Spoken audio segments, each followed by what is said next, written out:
N. Sivaraman, the President and Wholetime Director of L&T Finance Holdings, now joins in.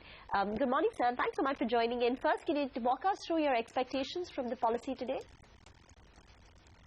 Yes, I would guess that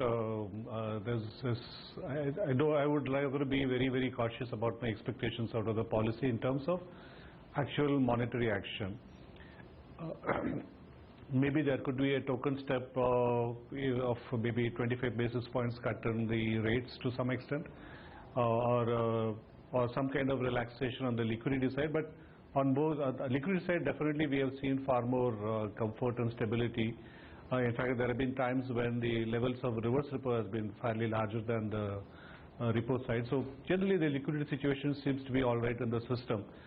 So in that context, I don't see any significant monetary action. But what we could perhaps get to see is a kind of a guidance around the next 2 quarters, what could potentially be expected. We have seen oil prices even dropping below the 97 levels yesterday. So I'm seeing that the overall inflation expectation could turn out to be far more benign. The diesel price, actually the oil companies seem to be earning a margin rather than subsidizing.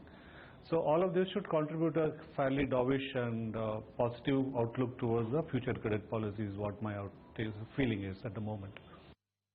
Okay. Let me shift focus a bit. We've had a lot of bankers talk, raising concerns about the Supreme Court verdict on, coal block deallocation. How do you see asset quality evolving? Will the coal deallocation worsen things for you and for the industry? Well, I think till the coal quality issue was came through, we were generally our outlook was that the asset quality situation should become better and better. While we may not see a reduction in the NPA itself, but any new addition to NPAs or restructured cases have been coming down. Also, we have also seen some improvement in the general overdue situation. There's no further deterioration, and some marginal improvements also have been seen. So our outlook was that in the next 2 quarters, we should start seeing some resolution and improvement in the overall situation. But definitely the coal decision by the Supreme Court is kind of putting us back in terms of our outlook. It definitely puts the entire system into a kind of a watch and what else to do now to be able to improve, rather get the situation around. But I would guess that since it's such a global and universal issue, both from a developer perspective and also from a bank's point of view, I'm sure the government has got some game plan. In fact, even when the last announcement was, rather the illegality of the allocation was announced by the Supreme Court, the government did say that maybe we'll have to look at an auction route, but we will make sure that the operational projects and projects on which commercial commitments have been made will not be impacted in a very, very negative manner. There will be some delays and issues, maybe additional costs. But I don't see a real reversal back or the coal plant or the power plants being left stranded for fuel supply. Okay. Mr. Sivaraman, good morning. So do you have any exposure to the affected companies and how much? It is very difficult to be out of that kind of a situation, but our comfort is that if the government does provide alternate coal linkages, and even if they have to import some coal, buy merchant coal, it will still be okay as far as the lenders are concerned, is our outlook. Where there are some pure mining related projects, there could be some issues in terms of how to find solution for that. But broadly, so long as these projects supply coal into the power plants, maybe some restructuring will have to be done in terms of the contract, the way it is being done. So I think since it's such a big and global issue, it's just that it is just like the too big to fail banks. I think there will be some action to be taken by the government. Okay, so is it to your exposure to metal, power or mining companies, sir? Generally our exposure is only to power generating companies. So we do not have exposure to steel and other kinds of companies. But I think it's not something which we are really, despondent about.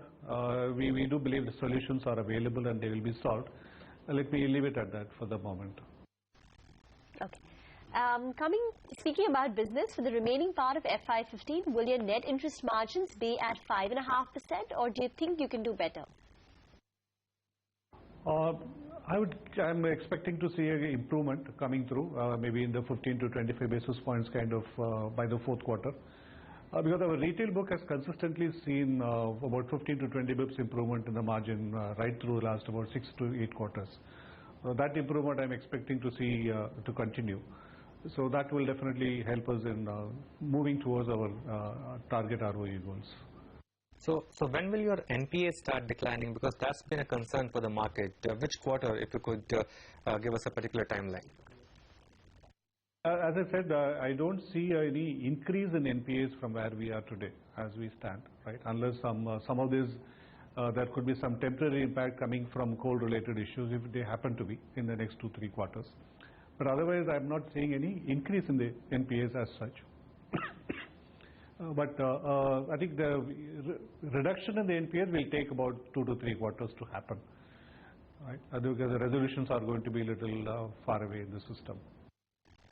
Okay, finally, how have your mutual fund flows been in the past 3 months? Well, I think that has been one of the best thing that has happened to us, especially in a very difficult environment. On the asset side, one, we have by 31st March, we have improved the overall asset to by 65%, moving up to the 13th position in the total assets. If you really look at the first quarter, we have done 3 NFOs, plus we also had positive net sales on equity coming through in the last about 3 months or so. Consequently, I think our overall assets under management on the equity side we seem to have fully recouped most of the negative sales that happened since the acquisition. So broadly, the quality of the asset mix and also from a margin perspective also, it's improved quite substantially.